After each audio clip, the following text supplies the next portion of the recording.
महका हक में भारत की बदतरीन शिकस्त फील्ड मार्शल आसिम मुनीर, बिलावल भुट्टो, इसहाक डार, ख्वाजा आसिफ समेत सिविल ऐं फौजी शख्सियतन के एजाज़न सां नवाज़ियो वियो।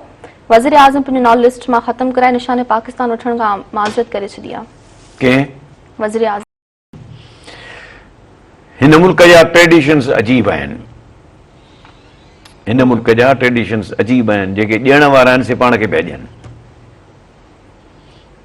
जिन खे एक्चुअली छा आहे त आइन में आहे आर्टिकल 23 आहे शायदि, उन में आहे त इहो जेको इनाम आहे या जेके इहे अवार्ड्स आहिनि, इहे अवार्ड्स ॾियणा आहिनि कंहिं सुठे लेखक खे, सुठे ॻाइणे खे, सुठे म्यूज़िक डायरेक्टर खे, सुठे अदीब दानिश्वर खे, ओड़नि जे लाइ आहिनि एक्चुअली, सियासतदाननि जे लाइ कोन आहिनि, ख़ासि तौर ते उन्हनि सियासतदाननि जेके पंहिंजे पेट जा पुॼारी आहिनि।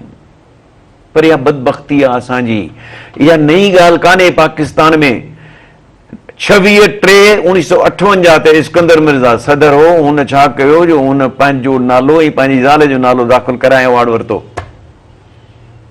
पाकिस्तान को अॼु थोरो ई तबाह थियो आहे।